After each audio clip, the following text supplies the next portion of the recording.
The year was 1941. The Pacific War had just begun. American forces were scattered across the islands. They were losing. Every single day, Japanese snipers were claiming lives. 3 soldiers here, 5 soldiers there. Sometimes whole squads would vanish without a sound. The enemy had learned a skill that Western military schools had forgotten: the ability to hunt from impossible distances, the ability to disappear into landscape, the ability to wait for days without moving. Military planners in Washington were desperate. They needed a solution, and they needed it fast. But they had no idea where to find it. The answer was not in a textbook. The answer was not in a laboratory.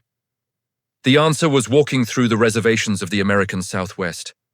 Indigenous warriors, men whose ancestors had hunted across the same landscapes for thousands of years. Men who could read the land like a book. Men who understood distance, wind, and the patience required to strike from miles away.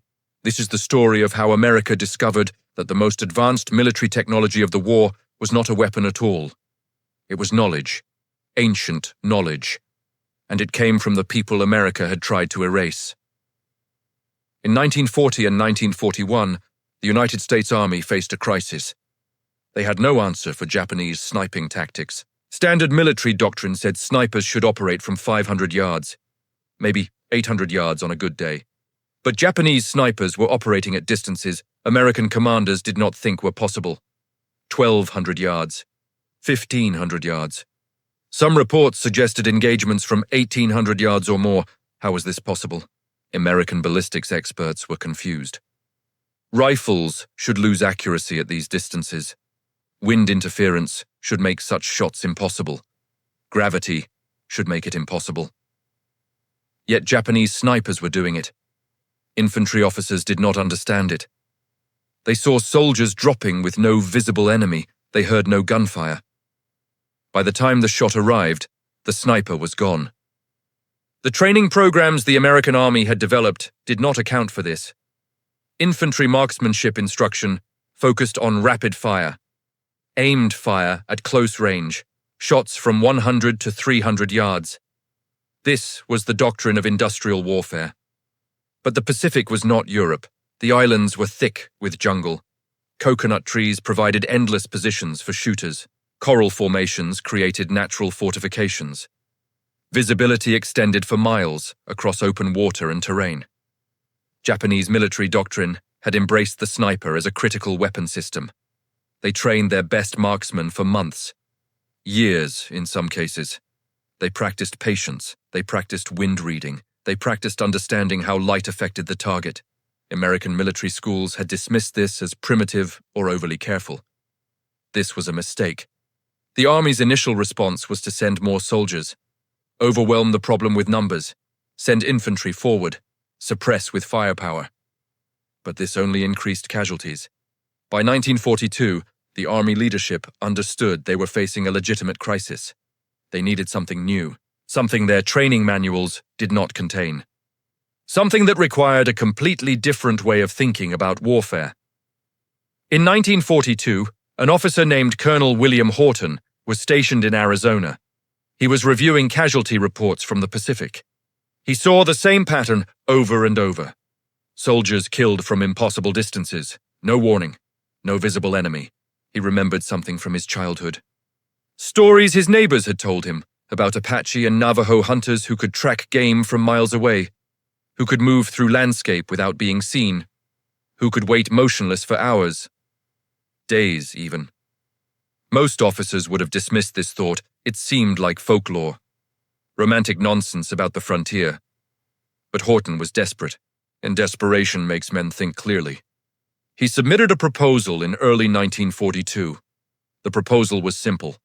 Recruit the best indigenous trackers and hunters from the American Southwest. Give them weapons and sniper training. Send them to the Pacific.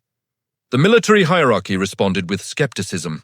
Native Americans, they said, were not educated in modern military systems. They had no engineering background.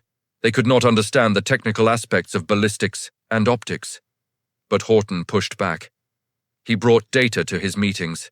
Statistics on how indigenous scouts had performed in the Indian Wars, how they had tracked enemies across impossible terrain, how they had moved in ways that no other soldiers could replicate. By late 1942, the Army agreed to a test program. They would recruit from Apache, Navajo, and Comanche communities. They would train them as snipers. They would deploy them to the Pacific. The recruitment was difficult. These communities had been betrayed by the American government for generations. They had no reason to trust the Army, but many Indigenous men volunteered anyway. They wanted to prove themselves. They wanted to contribute. They wanted to show that their way of knowing had value. Recruitment brought in 600 men from 1942 to 1944. 600 Indigenous warriors, 600 trackers and hunters, 600 men whose entire culture had been built around reading landscape and patience. The training of Indigenous snipers was unlike anything the American military had done before. Traditional Army sniper schools taught fieldcraft. They taught weapons maintenance. They taught the basics of optics and ballistics. But they taught these things as technical knowledge, as information to memorize. The Indigenous snipers learned differently. They had already internalized many of these principles. They already understood wind and distance from their hunting experience. They already possessed the patience required to wait for hours. They already knew how to move without sound. They already understood the relationship between landscape and survival. What the Army gave them was the technical framework. They learned how to mount rifles on bipods. They learned how to adjust scope lenses for distance and wind. They learned how to use spotting scopes. They learned the math of trajectory and bullet drop. At 500 yards, a bullet from a standard military rifle drops about 5 inches. At 1,000 yards, the drop is 25 inches. At 1,500 yards, it is nearly 4 feet. This required adjustment. The scope turrets allowed the shooter to adjust the point of impact. A click might change the impact point by a quarter inch at 100 yards. At 500 yards, the same click meant half an inch of adjustment.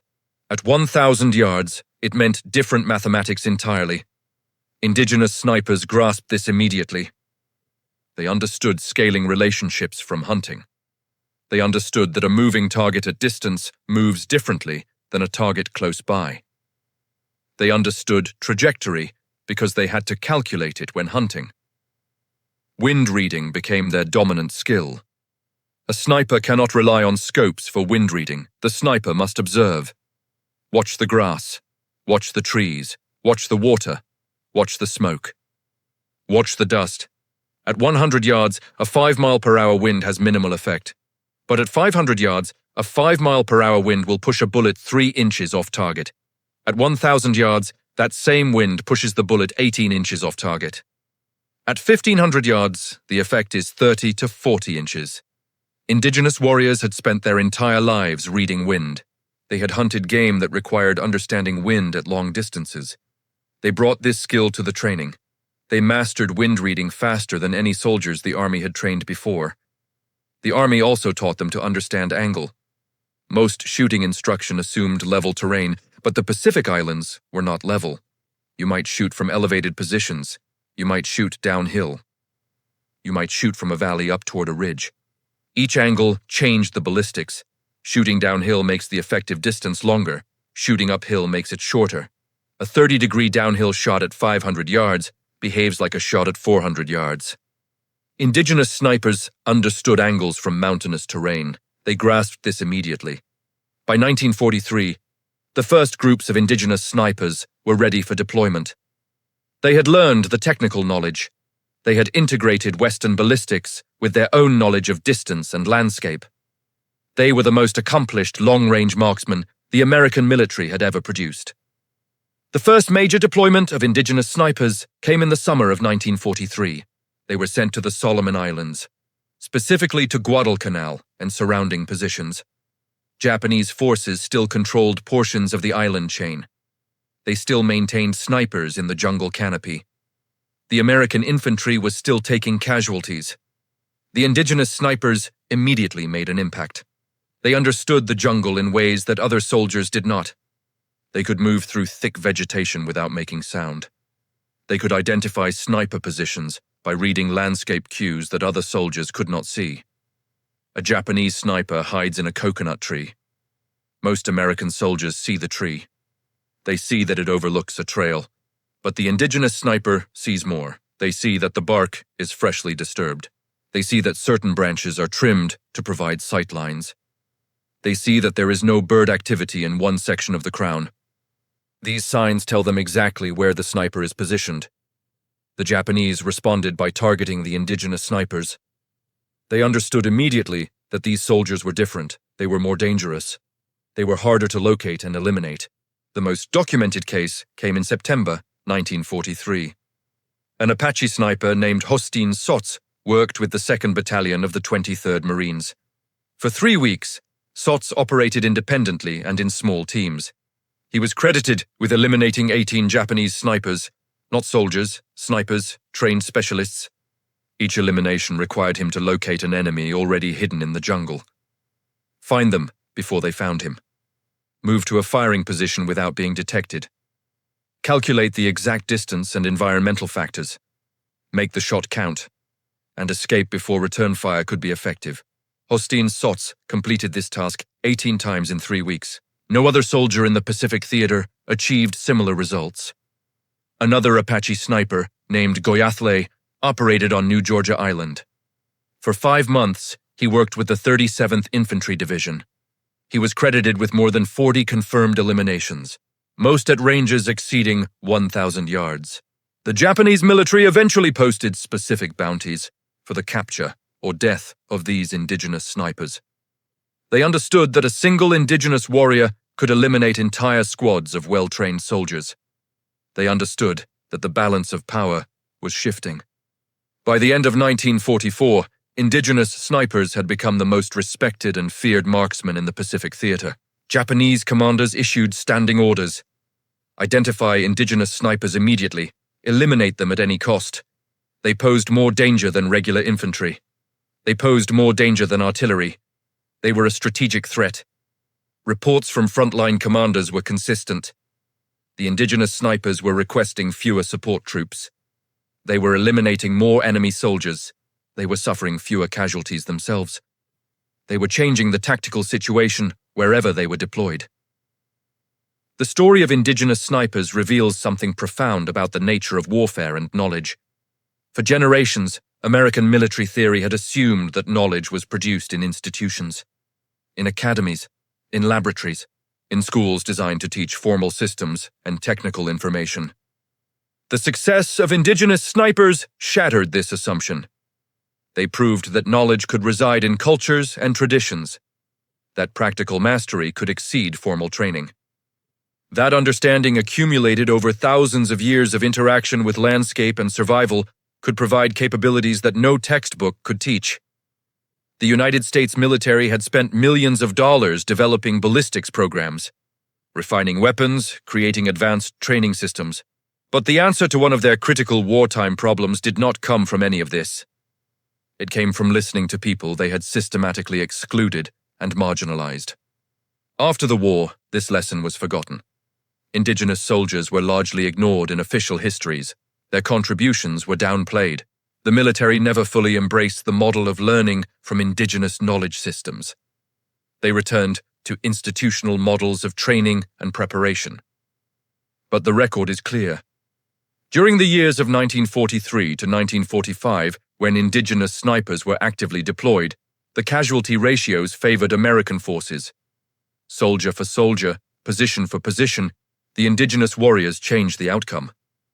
Today, as modern militaries face new challenges, the lessons remain relevant.